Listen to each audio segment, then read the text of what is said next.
Hey, what's up guys? Welcome to the channel. This Saturday is UFC London, and on the main card we have a very interesting fight between Paddy Pimblett and Rodrigo Vargas, and this is going to be my full breakdown and prediction of this lightweight fight.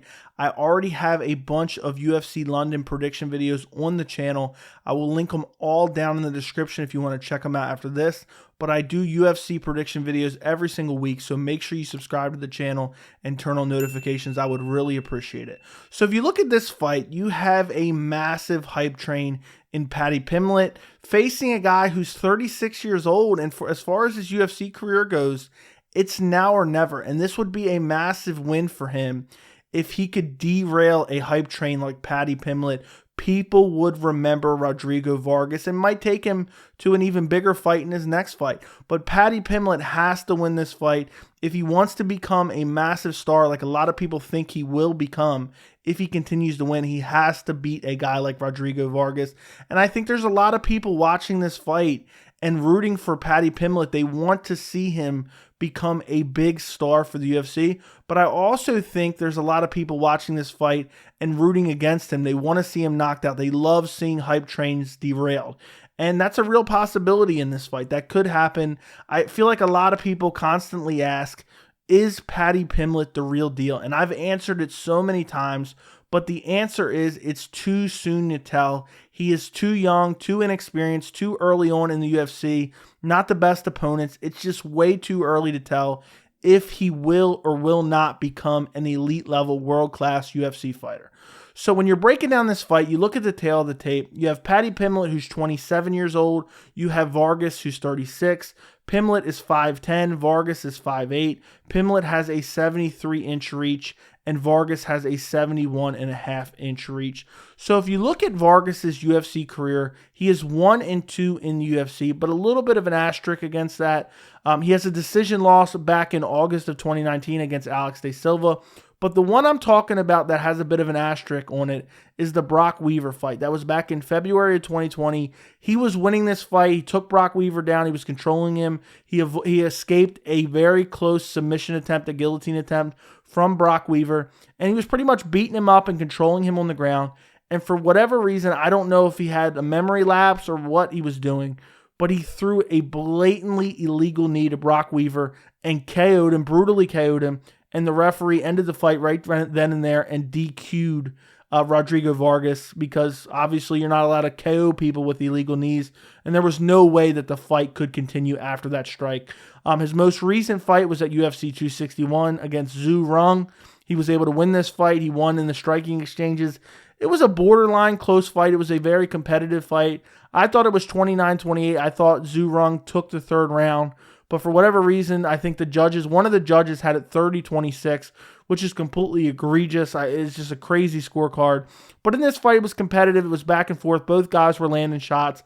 Vargas just had the more effective striking. So if you look at Paddy Pimblett's UFC career, he has one fight within the UFC against Luigi Vendramini back in September of last year. And this fight, went for the majority of the first round. I believe it ended about 4 minutes or so into the first round. So we got a decent amount of UFC octagon time for Paddy Pimblett to kind of go off of.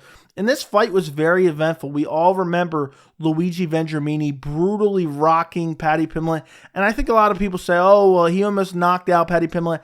I think that's a little bit of a stretch. I don't think he was hurt that badly. He immediately backed up, started to compose himself. I think his legs were underneath of him, and Luigi Vendramini timed a perfectly timed takedown, took him down right after hurting him on the feet. And we learned a lot from Paddy Pimblett in this fight, because we saw that he was able to get clipped, he was able to face that adversity, and then he was able to come back and rock Luigi Vendramini badly and then TKO him, just swarmed him, showed great killer instinct in this fight, swarmed him and then TKO'd him after being badly hurt initially early on in the fight and even being taken down and controlled on the ground for a little bit. You look at his overall MMA record, he hasn't fought the best competition. One guy that I did notice that was on his UFC resume, but it was all the way back in 2016, so I don't know how much you really want to take it into account, is Julian Erosa. That win has aged very well, but that was 6 long years ago. I really don't think, it means all that much, but Julian Erosa has gone on to be a legit guy within the UFC. Now, as far as my breakdown for this fight, and also one thing I want to mention, I feel like a lot of people consider Paddy a striker, or they don't realize because maybe they only seen him in the one fight. I primarily consider Paddy Pimblett a grappler. He wants to take you down and submit you. And, he has a lot of submissions throughout his pro MMA career. One more thing I did actually want to mention that I forgot to mention is you see Vargas is 36. You see Paddy Pimblett is 27. It actually shocked me when I realized Paddy Pimblett has more pro MMA fights than Vargas. Pimblett has 20 fights, while Vargas has 16 pro MMA fights, which is just insane to me. But I think this is a fight that could go either way. But I am going to go Paddy Pimblett second round submission. I think that Vargas is super durable. I think he eats a lot of big shots. We've seen him eat shots and not really even be rocked before in the past. I think Paddy Pimblett, I worry about his chin a little bit, but he showed that he had a good chin. He had good recovery. Just because you have a good chin doesn't necessarily mean, you don't take any shots. He took a good hard shot from Luigi Vendramini and was able to absorb it and recover, and he wasn't like badly wobbled or anything. I'm not saying that Paddy Pimblett has some crazy chin, but he's able to absorb some shots, and he absorbed a little bit too many shots in that Luigi Vendramini fight, in my opinion. But I think that's probably one of the main things they focused on in camp, tucking his chin, keeping his hands a little bit higher, but that's just the fight style he has. But I think Paddy Pimblett doesn't have the best hands, but I think he has really good kicks.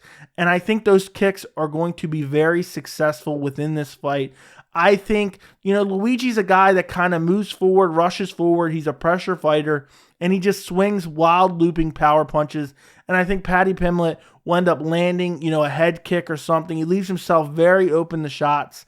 And I think Paddy Pimblett, I think he's going to take it very slow in that first round. I think he's probably learned from his UFC debut. And I think Vargas is probably a little bit more dangerous than Luigi Vendramini. And I think he's going to take it a little bit slow. I think Vargas is going to be pressuring him.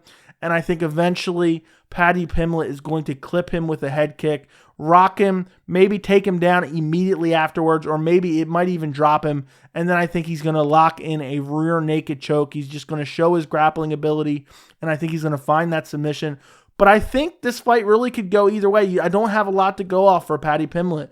And, I think he does keep his chin too high. I know he's probably been working on it, but he ate far too many shots back in September. And Vargas is a guy that's going to rush forward. He's going to eat shots to land shots. And there is a chance that he could land a shot on Paddy Pimblett and put him to sleep. But I don't think that's going to happen. I think Paddy's going to play this one a little safer. I think he's going to be throwing teep kicks to the body. I think he's going to be chopping the legs. I think Vargas is going to be chopping the legs as well because Paddy Pimblett is very heavy on that lead leg. But I think eventually Paddy is going to find an opening with his kicks, rock Vargas, and then take him down or follow him to the ground and eventually find that submission.